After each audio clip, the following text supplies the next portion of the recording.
Hello, anatomy students. Um, I wish I was in class with you guys. I wish we were talking about this live, but we are where we are. And I don't want you guys leaving human anatomy and physiology without at least getting a peek at respiration and digestion. So I'm just going to talk at you a little bit here and kind of work through this. This is going to be a lot like a college class where your professor is going to kind of bark at you and then you're going to take a couple of tests. But instead of tests, we're just going to do a couple quizzes and they're not going to be incredibly extensive. And I'll give you a couple shots at them just like we would in class. But we'll break this up a little bit just up until quiz number one for this first section of respiration. So we're going to talk about the respiratory system, respiration. And respiration is actually two parts. It's first of all ventilation, which is air simply moving in and out of our lungs due to muscular action of muscles between our ribs and the diaphragm. And then there's gas exchange, which is where we exchange oxygen for CO2 actually in our bloodstream. This starts with, air coming into our body, which is designed to come in through the nasal cavity. Yes, we can breathe through our mouths, but primarily we are designed to take air in through our nasal cavity and even exhale through there as well.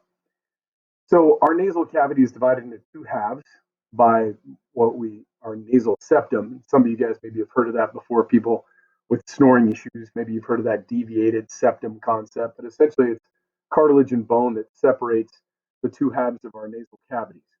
Our external nares, which are your nostrils, are just open to the external world.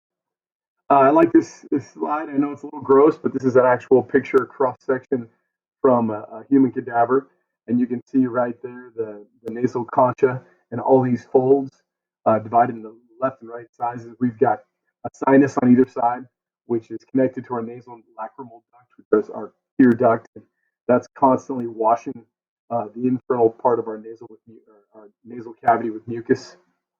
The nasal cavity is lined with, remember this one from epithelial cells, pseudostratified epithelium with cilia.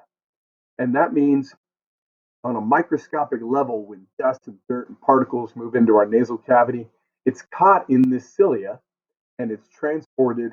Basically, it's kind of washed like a little conveyor belt down to the back of our throat and it goes down through our esophagus into our stomach. So I know it's a little gross to think about, but that's how we trap any germs, bacteria, viruses that are in the air and make sure they don't get down to our very sensitive lung tissue.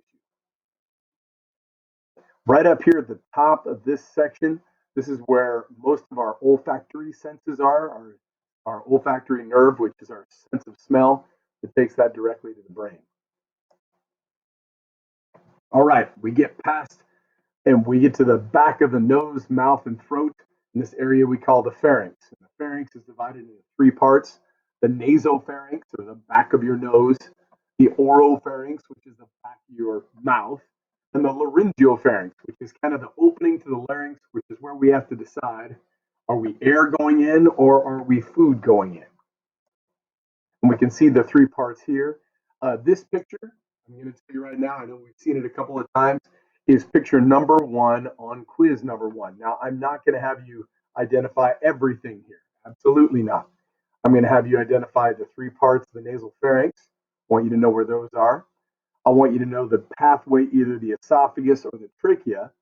And the decider to this pathway is right here. This little guy, which is the epiglottis. You may have heard of this before. We'll talk about this again later when we get to the digestive system. This is that little cartilage flap that when you eat or drink any materials, they come into here, they'll hit this flap, it'll fold over, cover up your larynx, and then food and liquid can go back into your esophagus. But all of you have probably had that moment you've experienced when food went down the quote wrong pipe and you couldn't help yourself from coughing and tearing up. That's because there's some really sensitive nerve tissue right along the edge of this that basically is there to save your life. If you get a piece of food or even liquid stuck in your breathing tube, that's not okay. So your body will uncontrollably cough until you eject that material from your actual breathing tube right here, your trachea. Move into the larynx. The larynx is basically, you can think of this as the it's a cup of cartilage at the top of your at the top of your breathing tube uh, and trachea. And this has muscles attached to it. This is also where our vocal cords are attached. In the larynx, the opening to this is essentially what begins our swallowing aspect into our esophagus. There are paired cartilages on either side. I'm not going to have you memorize the names of these. I just want to show them to you. So what happens is we can see that there are symmetrical cartilages, pieces on either side. There's our epiglottis right here, which is like the trap door that folds down and covers up the trachea and prevents food from going into the trachea and going down to the esophagus. But this whole thing, I often say this is like a cup, like a Dixie cup. It's got a flexible lid, and that flexible lid is the esophagus that can direct food into or the flexible lid is the epiglottis that can direct food into the esophagus or allow air to pass in and out of our trachea. Now, this view is kind of unique. This is imagine we're looking down into your throat. So this is your tongue right here, the base of the tongue. So if you had a little camera on the tip of your finger and you poke your finger to the back of your throat, this is what you would see. And right here at the top of our epiglottis, that little fold is just above our vocal cords. And the vocal cords are right here on the edge. And right here, these are just pieces of what they call vocal folds or false cords, vestibular folds. And they attach right there to the vocal cords, the actual vibrations. And vocal cords work a lot like guitar strings.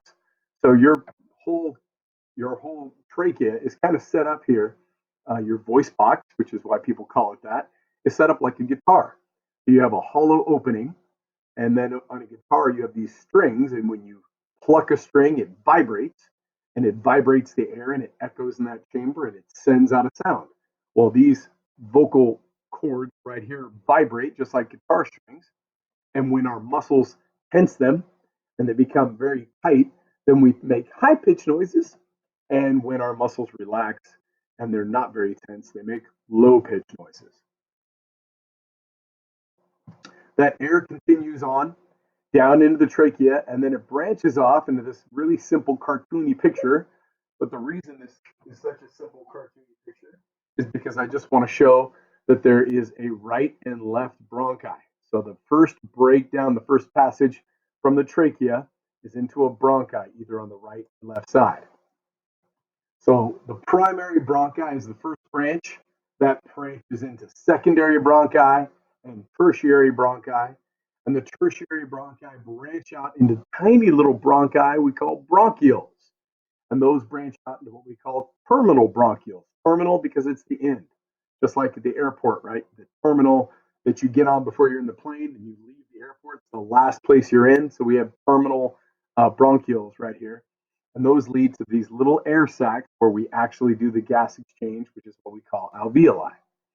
To hold all of these open and to make sure that air is able to move into our lungs and move out, we have cartilage. They're surrounded by cartilage that holds them open and gives them stability. Inside, the epithelium right here is ciliated. So the cilia, once again, is there to trap any dust, dirt particles that are in the air and move those like a little conveyor belt out of your lungs, which is why once in a while you'll cough and you cough some things out of your lungs, and that's just some mucus that's caught up with some materials.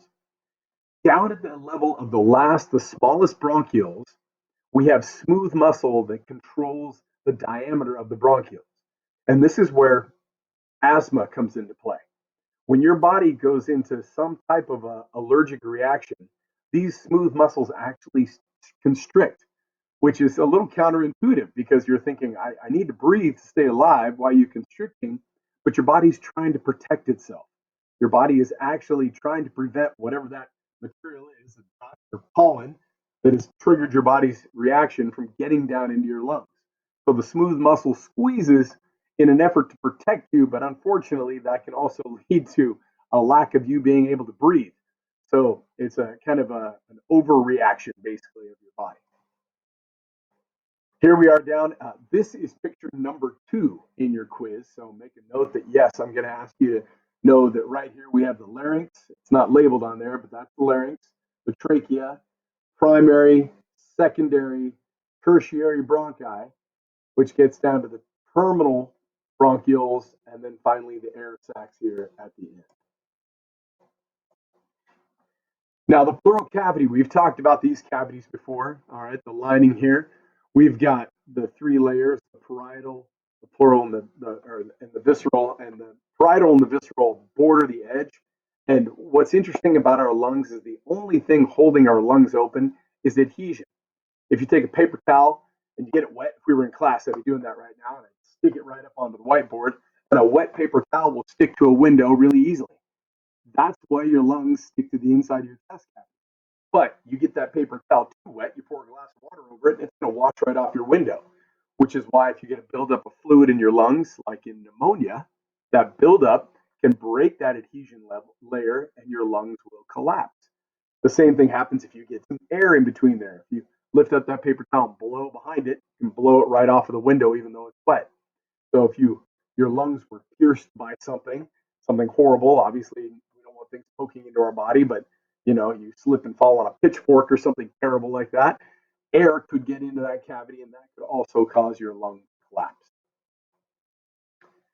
Ventilation is just the movement of air in and out of the lungs. So we've got all the anatomy, all the different parts where the air is passing through. Now we're going to talk about how we actually ventilate, how we exchange air in and out of our lungs. So inspiration is breathing in, and what happens is our diaphragm is this layer of muscle we've talked about that separates our thoracic and abdominal cavities. And when that diaphragm contracts, it goes from a dome shape to a flat shape. When that happens, the thoracic cavity expands. We literally suck air into our lungs like a vacuum cleaner. And then expiration is passive. The diaphragm relaxes, returns to its dome shape, and the air just simply easily passes out of our lungs. Now, we've got little muscles between our ribs that can help us expand and contract our chest cavity. And we also can use our abdominal muscles and even pectoral muscles in really heavy labored breathing to suck air in or blow air out. So this little three-stage diagram right here is kind of showing you the steps involved in each of these phases of ventilation. So it's kind of like a little show and tell. So we'll talk about pulmonary volumes and those things in a second, but let's just talk about how this happens. So this little curved line right here, which is very small, is supposed to be the shape of your diaphragm. And when the diaphragm is really tall like this, that means that air is passing out. That's an expiration. Now, the diaphragm flattens out. It goes from the dashed line here to a little flatter. And the rib cage is rising. So these intercostal muscles, the external group, so the outside layer, is separating your ribs and pulling your ribs apart. That's why when you take in a deep breath, suck in all that air, our ribs spread apart a little bit and that diaphragm flattens out. And that creates a larger space inside of our thoracic cavity. And then in expiration, the diaphragm returns from this dashed line to this dome shape, making a smaller space in our thoracic cavity. And then the internal intercostals actually squeeze our rib cage together. And we only use those when we're really trying to blow air out. And the same is true right here for the rectus abdominis muscles. We squeeze our abdominals and we can really blow air out of our lungs like we're blowing out candles on a birthday cake. The external and internal intercostals and abdominal muscles really only come into play during labored or really heavy breathing, not in quiet, relaxed breathing. Sitting down, relaxing, not exercising, we're really only using our diaphragm. If you've ever heard of someone that when they're choking, you do the Heimlich maneuver and you put pressure on the abdomen, or they could be laying down and you're putting pressure on their abdomen trying to get that material unlodged out of their trachea. What we're doing is we're really pushing the abdominal area into the diaphragm, pushing the diaphragm into the lungs, and trying to force out what little air is left in there to push that object up out of the lungs and stop that person from choking. All right, the next part here, I'm actually jump ahead to this picture because this picture is kind of the key factor here. What this red line is showing is quiet breathing. Air in, air out, air in, air out, air in, air out. Nice and quiet. And then the big tall line is maximum inspiration, taking in all the air you can. And then let it out. Regular breathing. And then maximum expiration, pushing all the air out you can. And then air in, air out. So this right here is showing our lung volumes. Now the lung capacities are small little intricacies that we chop up to measure tiny little parts of our lungs' ability to work. What I'm going to ask you to know from this are the lung volumes. So when we look back here, I'm going to go back to this. The pulmonary volumes right here, these are the ones that I'm going to ask you guys to know. All these capacities, I'm going to show them to you. They're there. You can chop them up. If you want to go into respiratory therapy, you're going to be doing something like this. You're going to see these again, but I'm not going to ask you to memorize these. But I do want you to know these. The tidal volume. This is just the small amount of air, 500 milliliters, about half of a 2-liter bottle, right, or a quarter of a 2-liter bottle of air moving in and out of our lungs when we're just quiet breathing. And then what we have is we call this our inspiratory reserve. And I'm going to click back over to this. This is the amount of space we still have in our lungs after quiet breathing. When quiet breathing, right, this is what we normally live. But all of this space, all of that dashed line is still available for our lungs for heavy breathing if we need it. Then we've got the expiratory reserve, which is all of this area down here below our lungs that we don't, every time we breathe in and breathe out, we don't blow all our air out or suck all our air in. So this is the reserve volume left over. And then beyond all that, guess what? There's still what we call residual volume. And residual volume means that no matter how much air we try and force out of our lungs never completely empty with air. If they did, it would collapse. It would fall in on themselves. So we always have some residual volume of air. So we've got our just regular breathing volume, what we call the tidal volume, like the tide coming in and out and in and out. Then we have our inspiratory reserve, the amount of air still able to suck into our lungs, the expiratory reserve, the amount of air we can still force out, and then the residual volume, the air that's always in our lungs. Now, I have some estimations on these, but these really change with body size. A taller, bigger person is going to have larger capacities. A tinier, smaller person is going to have smaller capacities. Although there are intricacies, there are lots of examples of people. One very famous person was Steve Prefontaine. I don't know if you've heard of Steve, but he was a distance runner for the University of Oregon in the 70s. He was kind of like also a social political activist, but unfortunately, he died at a very young age in a tragic car accident. But on his autopsy, they found that his inspiratory reserve and his capacity was that of someone who would have been 6'4" or 6'5", but Steve, I think, was like 5'6". So he was a small guy with really big lungs, which obviously was his kind of like secret weapon because he was a world-class distance runner. So he didn't know that. Obviously, he didn't know that he had these amazing big lungs for his body size. That's kind of one of those things you don't know until you go out and you run and do something and try and figure it out. So that's the end of this first segment. We're going to stop right there before we get to gas exchange because that takes care of the first quiz. So let me backtrack just a little bit here. On the quiz, picture number one, once again, the three parts of the pharynx: esophagus, trachea, epiglottis, nasal cavity, oral cavity, but you don't need to know all of these individually, just the major ones there. Picture number two is right here. From the larynx, trachea, down to the primary, secondary, tertiary, down to the terminal, and then finally the alveoli. And then picture number three is right here, the lung capacities. I'm going to ask you guys to know the lung capacities, understand the reserve volumes here, and the tidal volume, the expiratory, and the residual. That's quiz number one. All right. Thank you, guys.